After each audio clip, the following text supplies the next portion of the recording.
नमस्कार बच्चों। अभी आपने पिछले वीडियो में जो हमारे कोर्स क्लास 10th में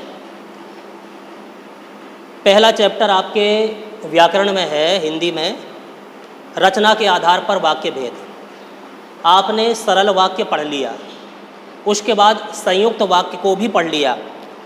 तीसरा जो वाक्य है आपका, जिसको पढ़ चुके हो आप, वो था आपका मिश्र वाक्य या मिश्रित वाक्य।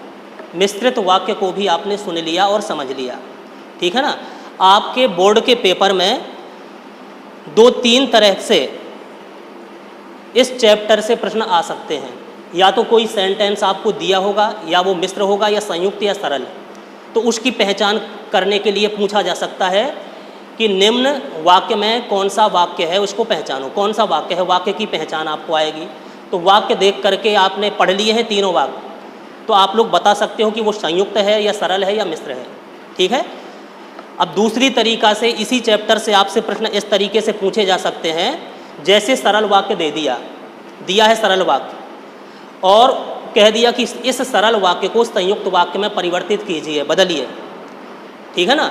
तो इस तरीका से प्रश्न आएंगे अभी आपको, तो ये अभी हम बता देंगे अभी, ठीक है ना। तो बदलना, एक वाक्य को दूसरे में परिवर्तित करना, बदलना, ये आपसे पूछा जा सकता है। 2 तरीके के प्रश्न हो गए ये। और तीसरे तरीके का प्रश्न ऐसा आ सकता है कि एक आपको मिश्र वाक्य दिया गया है, उस मिश्र वाक्य में आपको ये पहचानना है कि इस मिश्र वाक्य में, अब मिश्र वाक्य आप जान गए कि जिसमें एक प्रधान उपवाक्य होता है और दूसरा आश्रित उपवाक्य होता है, जो उस प्रधान वाक्य पे निर्भर रहता है। अपने आप में वो अपने स्वयं पूरा अर्थ प्रकट नहीं करता है जब तक कि प्रधान वाक्य उससे ना मिल जाए। और वो दोनों उपवाक्य यानी कि प्रधान उपवाक्य और आश्रित उपवाक्य किसी व्यधिकरण योजक के द्वारा जुड़े रहते हैं। कितने योजक? 2 प्रकार के हमने बताए थे आपको। एक तो समानाधिकरण समुच्चय बोधक के अंतर्गत आते हैं, वैसे ये समानाधिकरण समुच्चय बोधक और व्यधिकरण समुच्चय बोधक। समुच्चय बोधक के 2 भेद होते हैं, ठीक है ना। तो जो समानाधिकरण था वो संयुक्त वाक्य में आया था, जो 2 समान शब्दों को या समान वाक्यों को, जैसे सरल सरल वाक्यों को जोड़े, वो समानाधिकरण। और जहाँ पर एक मुख्य वाक्य को आश्रित उपवाक्य से जो शब्द जोड़ें, क्योंकि, कि, ताकि, ऐसे शब्द, ये होते हैं व्यधिकरण योजक, जो काहे को, प्रधान वाक्य को आश्रित उपवाक्य से जोड़ने का काम करते हैं। तो ये चीज़ें आपने समझ ली थी, ठीक है ना। तो पिछले वीडियो में हम आश्रित उपवाक्य के बारे में थोड़ा सा समझ रहे थे, पढ़ रहे थे। उनकी पहचान हमने देख ली कि अगर मिश्र वाक्य आ गया, उसको हम कैसे पहचानें कि ये आश्रित उपवाक्य है कि ये प्रधान उपवाक्य है। एक हमने सरल तरीका आपको बता दिया था कि मिश्र वाक्य को आप तुरंत सरल वाक्य में बदल दीजिए, ठीक है कि नहीं। मिश्र वाक्य को सरल में बदल दिया, अब एक सीधा सेंटेंस बन गया, वो उसके कहीं टुकड़े ना दिखाई देंगे आपको।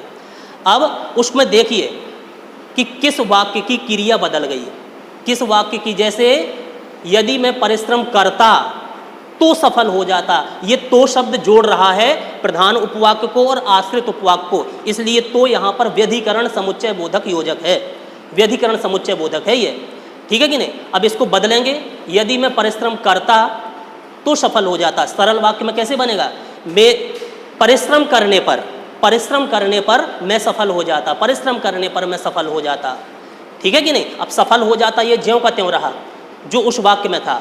तो ये वाला सेंटेंस जिसमें मुख्य क्रिया आपकी नहीं बदली है, ये कौन सा वाक्य है, प्रधान वाक्य, प्रधान उपवाक्य, ठीक है कि नहीं।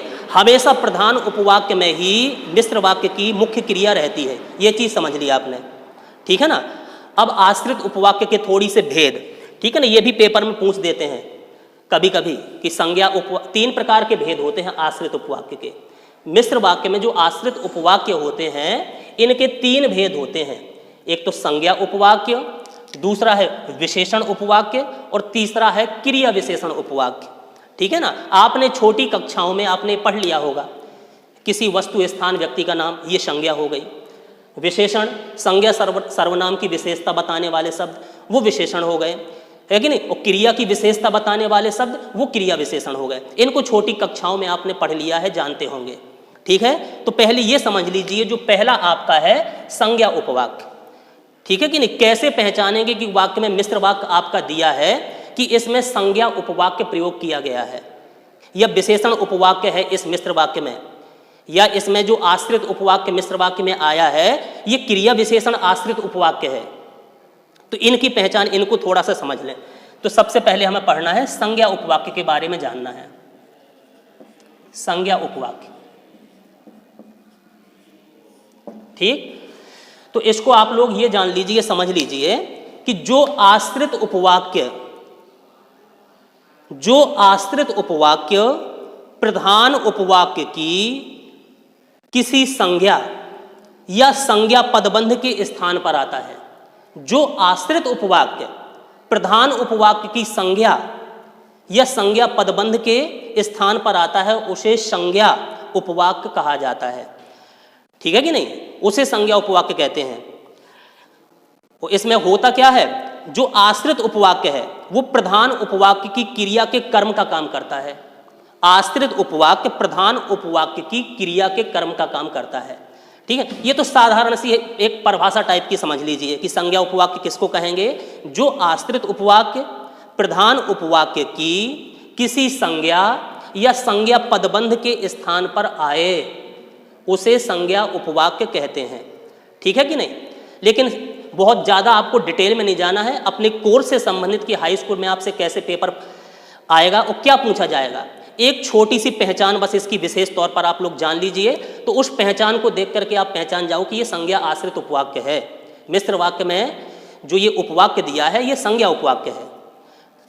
ठीक, कौन सी पहचान है आपकी, संज्ञा आश्रित जो उपवाक्य होते हैं, संज्ञा आश्रित उपवाक्य जो होते हैं वो क्या करते हैं, इनमें संज्ञा आश्रित उपवाक्य से जो पहले संज्ञा जैसे मिश्र वाक्य आपका दिया है, अब एक तो उसमें प्रधान उपवाक्य होगा और दूसरा होगा आश्रित उपवाक्य।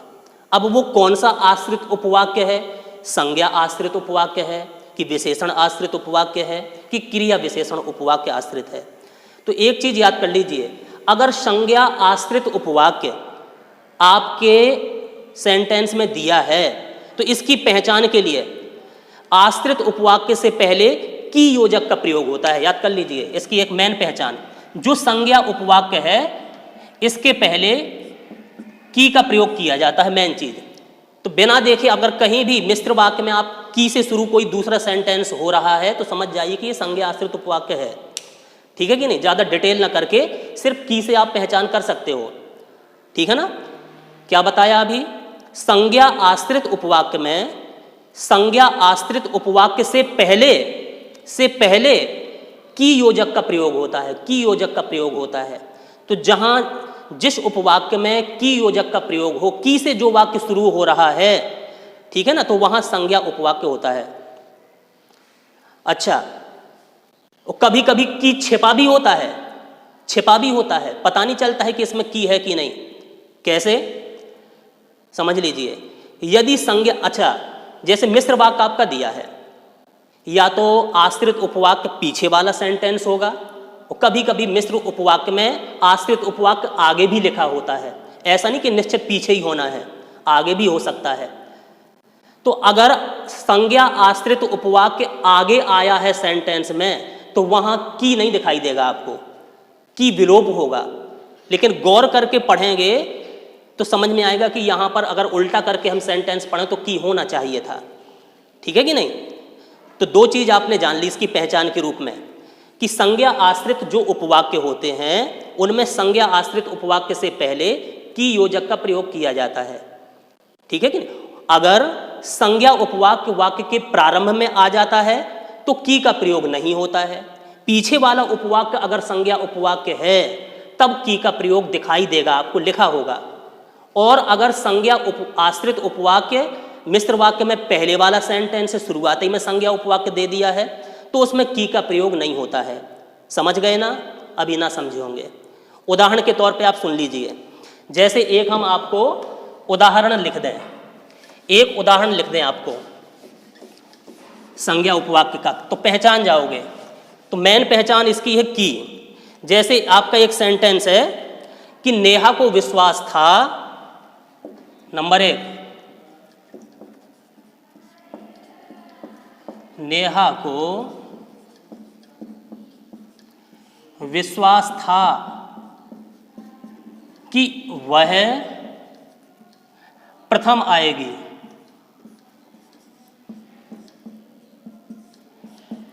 ये वाक्य दे दिया है, नेहा को विश्वास था कि वह प्रथम आएगी। तो समझ लीजिए इसमें जो उपवाक्य आया है ये पीछे है।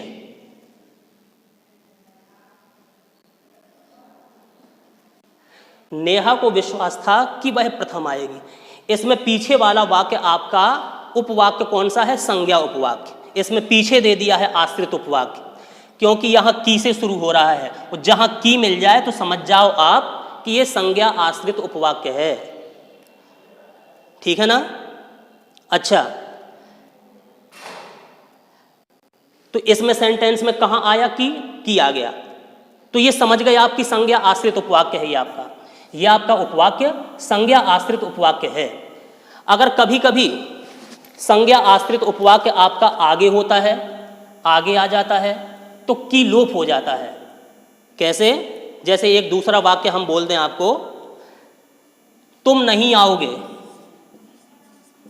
तुम नहीं आओगे,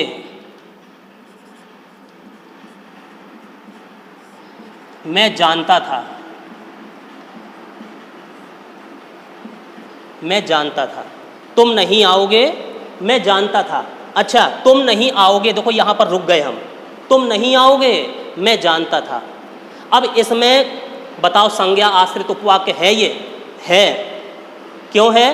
क्योंकि इसमें भी की दिखाई नहीं दे रहा लेकिन छिपा हुआ है। अगर ये वाला सेंटेंस आपका प्रधान उपवाक्य है और ये है आपका आश्रित उपवाक्य, ये आश्रित है, ये प्रधान है। अगर इसको हम उल्टा करके पढ़ें, मैं जानता था कि यहाँ पर की लगना चाहिए, लेकिन ये संज्ञा आश्रित उपवाक्य मिश्र वाक्य में पहले आ गया, इसलिए की का विलोप हो गया, यहाँ पर की दिखाई नहीं देता है। तो जहाँ पर ये मिश्र वाक्य में आश्रित उपवाक्य संज्ञा आश्रित उपवाक्य सेंटेंस में पहले आता है तो वहाँ पर की आपको नहीं दिखाई देगा, और अगर आश्रित उपवाक्य पीछे है तो वहाँ पर की आपको दिखाई दे सकता है। अच्छा, और एक चीज़ सुन लीजिए, संज्ञा उपवाक्य कर्ता कर्म दोनों स्थान पर आ सकता है। कर्ता के स्थान पर भी संज्ञा उपवाक्य का प्रयोग हो सकता है और कर्म के स्थान पर भी संज्ञा उपवाक्य का प्रयोग हो सकता है। कर्ता के स्थान पर भी हम प्रयोग कर सकते हैं। अब कैसे? कर्ता कौन कहलाता है? जो काम करे, और कर्म जो काम हो रहा है। ठीक है कि नहीं? वो कर्म हो गया। जैसे एक सेंटेंस हम लें, लगता है कि वह आज घूमने जाएगी। लगता है, लगता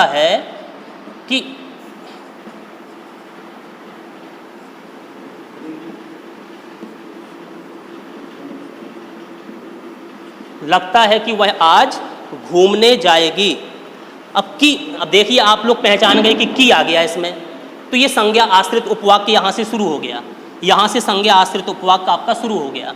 ठीक है कि नहीं? अब ये काहे कर लगता है कि वह आज घूमने जाएगी, घूमने का कार्य वह कर रहा है, वह ये करता है, तो कर्ता के स्थान पर संज्ञा उपवाक्य आ सकता है। ये कर्ता के स्थान पर हो गया। ठीक है, हमने बताया कि जो संज्ञा उपवाक्य होते हैं वो कर्ता कर्म दोनों के स्थान पर आ सकते हैं। दूसरा वाक्य लिख दें, जैसे हम, मुझे पता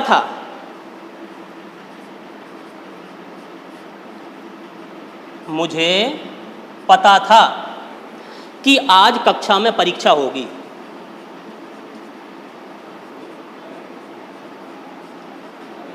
कि आज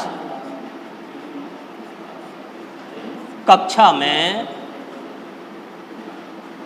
परीक्षा होगी। तो देखो ये की से शुरू हो रहा है, तो आप अपने आप पहचान गए कि संज्ञा आश्रित उपवाक्य है, पीछे है, लेकिन ये कर्म के स्थान पर आया है। ठीक है नहीं? तो संज्ञा के स्थान पर भी ये आ सकता है, ये कर्ता के स्थान पर भी संज्ञा उपवाक्य आ सकता है, और कर्म के स्थान पर, यहाँ कर्म हो रहा है, परीक्षा होने का काम हो रहा है, और यहाँ वो काम कर रही है, घूमने का कर्ता साथ में है, तो कर्ता के स्थान पर भी संज्ञा उपवाक्य आ सकता है और कर्म के स्थान पर भी उपवाक्य आ सकता है। ठीक है कि नहीं? अच्छा, कुछ हम आपको उदाहरण जैसे लिख दें, आप पहचानना ये संज्ञा उपवाक्य है कि नहीं है, ये संज्ञा आश्रित उपवाक्य है या नहीं है। ठीक है ना?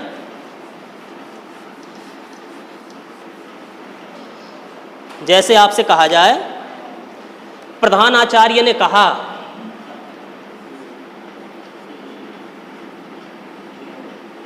प्रधानाचार्य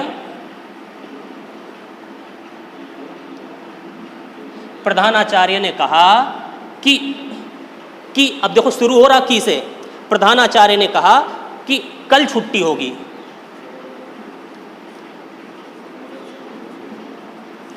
कल छुट्टी होगी। तो बताइए, प्रधानाचार्य ने कहा कि कल छुट्टी होगी, कौन सा उपवाक्य है? संज्ञा आश्रित उपवाक्य, क्योंकि ये की से शुरू हो रहा है। यहाँ से ये संज्ञा आश्रित उपवाक्य आपका हो गया। ठीक है। अच्छा, अगर दूसरा सेंटेंस कहा जाए, श्याम ने कहा कि हम लड़ाई नहीं चाहते। श्याम ने कहा कि हम लड़ाई नहीं चाहते। ये कुछ सेंटेंस जैसे हमने लिखे हैं आपको। जैसे पहला सेंटेंस अभी बताया हमने कि प्रधानाचार्य ने कहा कि कल छुट्टी होगी। आप बिना देखे पहचान जाइए कि ये संज्ञा उपवाक्य है, क्योंकि ये की से शुरू हो रहा है। तो एक मेन पहचान है ये की। जिस उपवाक्य में, जिस मिश्र वाक्य में आपको की मिल जाए तो पहचान जाइए कि ये आपका संज्ञा आश्रित उपवाक्य है। दूसरा सेंटेंस, श्याम ने कहा कि हम लड़ाई नहीं चाहते। श्याम ने कहा कि हम लड़ाई नहीं चाहते। ये भी कौन सा उपवाक्य हो गया? श्याम ने कहा कि, देखिए किया गया, संज्ञा आश्रित उपवाक्य। ठीक। अच्छा, वह नहीं पढ़ेगा ऐसा पिताजी को विश्वास है। अब देखिए इसमें की दिखाई नहीं दे रहा, तो पलट के पढ़ लीजिए। ऐसा पिताजी को विश्वास है कि, अब देखिए संज्ञा उपवाक्य इसमें आगे आ गया। ये संज्ञा उपवाक्य हो गया आगे, जिसमें की छिपा हुआ है। पलट करके भी एक बार देख लिया करो, ठीक है कि नहीं? पलट के एक बार वाक्य पढ़ के आपने देख लिया तो अपने आप पता चला इसमें की छिपा हुआ है। तो संज्ञा उपवाक्य इसमें आगे आ गया। ठीक है ना। जैसे आचार्य कहते हैं, आचार्य जी कहते हैं कि संघर्ष ही जीवन है। ठीक है कि नहीं? आचार्य कहते हैं कि संघर्ष ही जीवन है, संज्ञा उपवाक्य हो गया। अच्छा, पिताजी को विश्वास है। ऐसे बहुत सारे सेंटेंस आपके हो सकते हैं जो संज्ञा उपवाक्य होते हैं। तो इसकी मेन पहचान हमने बता दी की। ठीक है कि नहीं? संज्ञा उपवाक्य के पहले की योजक का प्रयोग किया जाता है। ठीक है कि नहीं? इसको आप याद कर लीजिए। और सेंटेंस कहीं मिश्र वाक्य में अगर की से शुरू होते हैं तो उनको आप पहचान जाइए कि ये संज्ञा आश्रित उपवाक्य है। ठीक है ना। अच्छा, सुरेश कहने लगा कि वह कल तीर्थ यात्रा पर जाएगा। सुरेश कहने लगा कि वह कल तीर्थ यात्रा पर जाएगा। की से शुरू हो गया, बस मेन पहचान की समझ लीजिए, आपका ये संज्ञा आश्रित उपवाक्य हो गया। ठीक है ना। तो ये समझ में आ गया होगा आपको। अब दूसरा उपवाक्य जो हम पढ़ेंगे वो होगा आपका विशेषण उपवाक्य। तो संज्ञा उपवाक्य आपको समझ में आ गया ना। यानी कि जो आश्रित उपवाक्य प्रधान उपवाक्य की किसी संज्ञा या संज्ञा पदबंध के स्थान पर आता है। प्रधान उपवाक्य की संज्ञा या संज्ञा पदबंध के स्थान पर जो आश्रित उपवाक्य आ जाए उस पर जोड़ दे, जो संज्ञा की तरफ जोड़ दे। ठीक है कि नहीं? स्थान की तरफ जोड़ दे। तो संज्ञा पर जोड़ देने वाला सेंटेंस, संज्ञा पर जोड़ देने वाला उपवाक्य आपका संज्ञा आश्रित उपवाक्य होगा, जो प्रधान उपवाक्य की संज्ञा या संज्ञा पदबंध के स्थान पर आएगा। ठीक है कि नहीं? जिसकी मेन पहचान हमने बता दी आपको कि की होती है, और ये कर्ता और कर्म दोनों स्थान पर आ सकता है। और संज्ञा आश्रित उपवाक्य आपका पीछे भी हो सकता है, पीछे का सेंटेंस भी, और कभी कभी आगे का सेंटेंस भी हो सकता है। पीछे के सेंटेंस में आपका की लिखा हुआ दिखाई देगा तो पहचान आप जाओगे कि ये संज्ञा आश्रित उपवाक्य है। और जिसमें आगे संज्ञा आश्रित उपवाक्य होगा तो उसमें की का लोप होगा। ठीक है, वो आपको पलट करके पढ़ना पड़ेगा, तो अपने आप समझ जाओगे कि यहाँ पर की छिपा हुआ है। तो इस तरीक़ा से हम संज्ञा आश्रित उपवाक्य की पहचान कर लेंगे। ठीक है ना। अब आगे हम पढ़ेंगे विशेषण उपवाक्य। हाँ बच्चों, अभी आपने संज्ञा उपवाक्यों का अध्ययन किया, समझा, जाना कि कैसे पहचानेंगे कि ये संज्ञा उपवाक्य हैं। अब हमें पढ़ना है विशेषण उपवाक्य। ये सभी उपवाक्य किसके अंतर्गत आते हैं, किस वाक्य के अंतर्गत आते हैं? मिश्र वाक्य के। ठीक है कि नहीं? मिश्र वाक्य के अंतर्गत ही तीन आश्रित उपवाक्य आते हैं किसी किसी मिश्र वाक्य में संज्ञा उपवाक्य होगा, किसी किसी मिश्र वाक्य में आपका विशेषण उपवाक्य होगा और किसी किसी मिश्र वाक्य में आपका क्रिया विशेषण उपवाक्य होगा। ठीक है कि नहीं? तो आपने संज्ञा उपवाक्य जान लिया, समझ लिया। अब हम लोग समझ लें क्रिया विशेषण इसको विशेषण उपवाक्य को, विशेषण उपवाक्य को हमें समझना है, सुनना है।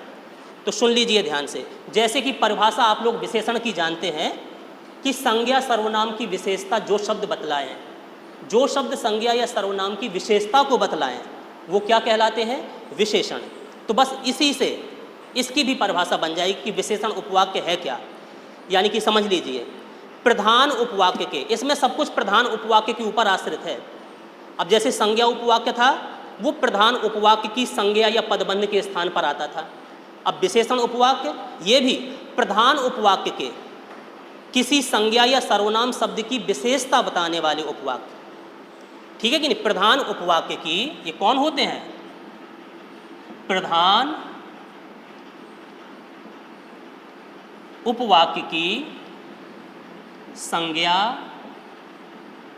या सर्वनाम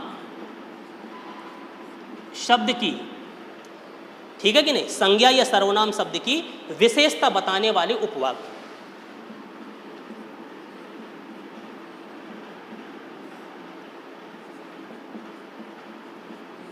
विशेषता बताने वाले उपवाक्य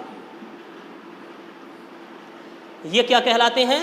विशेषण उपवाक्य। ठीक है कि नहीं? यानी कि प्रधान उपवाक्य के जो मिश्र वाक्य में, मिश्रित वाक्य में प्रधान उपवाक्य है, उस प्रधान उपवाक्य के किसी संज्ञा की या सर्वनाम शब्द की, अगर संज्ञा आया है तो संज्ञा की, अगर सर्वनाम का प्रयोग किया गया है तो सर्वनाम की, संज्ञा या सर्वनाम शब्द की विशेषता बताने वाले जो उपवाक्य हैं, विशेषता बताने वाले जो उपवाक्य हैं वो कौन से उपवाक्य कहलाते हैं? विशेषण उपवाक्य। विशेषण उपवाक्य कहलाते हैं। तो अधिकांशतः सेंटेंस में, वाक्यों में जब मिश्र वाक्य आपको मिलेगा तो अधिकांश वाक्यों में आप लोग क्या देखेंगे कि ये उपवाक्य, कौन से उपवाक्य? ये विशेषण उपवाक्य। ये उपवाक्य जो होते हैं जिससे, ये उपवाक्य अधिकांशतः जिससे, जिसे, जहां, जो, जिन्हें, जिनका, ठीक है, आदि संयोजकों के द्वारा, आदि संयोजकों के द्वारा जुड़े रहते हैं।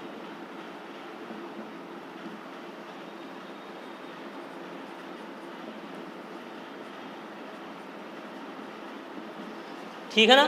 तो जो विशेषण उपवाक्य होते हैं, समझ गए आप लोग कि प्रधान उपवाक्य की संज्ञा या सर्वनाम शब्द की विशेषता बताने वाले जो उपवाक्य हैं वो विशेषण उपवाक्य होते हैं। और ये उपवाक्य अधिकांशतः जिसने, जो हमने कुछ शब्द लिखे हैं जैसे जिससे, जिसे, जहां, जो, जिन्हें, जिनका आदि, बहुत सारे और भी हो सकते हैं, आदि संयोजकों के द्वारा ये जुड़े रहते हैं, जुड़े रहते हैं, इनके द्वारा जुड़े रहते हैं ये उपवाक्य। कौन से?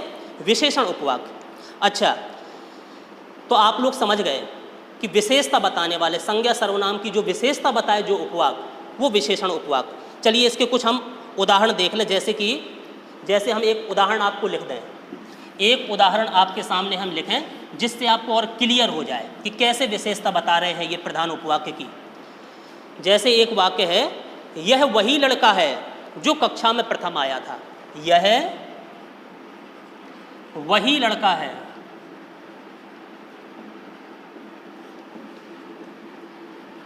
जो कक्षा में प्रथम आया था। ठीक है ना? यह वही लड़का है जो कक्षा में प्रथम आया था। अच्छा, कोई अगर आपसे पूछ दे कि ये कौन सा सेंटेंस है तो आप लोग पहचान सकते हो कि ये आपका मिश्रित वाक्य है। क्यों? क्योंकि जो आश्रित उपवाक्य है वो अपना अर्थ स्वयं प्रकट नहीं करता है, अपना अर्थ प्रकट करने में प्रधान उपवाक्य पर निर्भर है, आश्रित है। ठीक है कि नहीं? तो यह वही लड़का है जो कक्षा में प्रथम आया था। अच्छा, तो इसमें कौन सा, देखो विशेषता बता रहा है। सबसे पहले तो आप ये समझ लो कि इस सेंटेंस में आपका प्रधान वाक्य है कौन। तो हमने एक तरीका आपको बताया था पिछले वीडियो में, आपने देखा था अभी, कि मिश्र वाक्य को सबसे पहले आप सरल वाक्य में बदलो, एक बिल्कुल सीधे सिंपल सेंटेंस में उसको बदल लो। तो जिसकी क्रिया ना बदले वो आपका प्रधान हो गया, और जिसकी क्रिया बदल जाए वो आपका हो गया आश्रित। अब देखो, एक तो आप देखने से पहचान गए, यह वही लड़का है जो कक्षा में प्रथम आया था। विशेषता बता रहे लड़के की, इस लड़के की विशेषता बता रहा है कि नहीं। प्रथम आने वाला लड़का कौन है, प्रथम आने वाला लड़का कौन है, ये लड़का है प्रथम आने वाला। यानी कि लड़के की विशेषता, क्या विशेषता है कि वो लड़का प्रथम आया है कक्षा में, विशेषता बता रहे। तो इस संज्ञा शब्द की विशेषता बताई जा रही है प्रथम शब्द के द्वारा, ठीक है कि नहीं। तो विशेषता, ये वाक्य इस प्रधान उपवाक्य की विशेषता बता रहा है। प्रधान उपवाक्य में जो संज्ञा शब्द ये लड़का आया है, इसकी विशेषता बता रहा है ये उपवाक्य, ठीक है कि नहीं। इसलिए आश्रित उपवाक्य कौन है, ये बदल के देख लो आप, अच्छा आश्रित है कि नहीं। इसको सही सिंपल सेंटेंस में कैसे लिखेंगे, बिल्कुल एक लाइन में, कहीं टुकड़े न दिखाई दें। कक्षा में प्रथम आने वाला यही लड़का है, कक्षा में प्रथम आने वाला यही लड़का है। हो सकता है कि नहीं ऐसा, कक्षा में प्रथम आने वाला यही लड़का है। कक्षा में प्रथम आने वाला, इधर आया की जगह क्या हो जाएगा, आने वाला, आने वाला। तो बताओ, क्रिया का स्वरूप बदल गया, यही लड़का है, ये क्रिया नहीं बदली, ज्यों की त्यों रही। तो ये आपका जो ये सेंटेंस था ये, ठीक है, जो ये वाला सेंटेंस कौन था आपका, विशेषण उपवाक्य, विशेषण उपवाक्य, ये आपका विशेषण उपवाक्य हो गया, ठीक है ना। आ गया समझ में।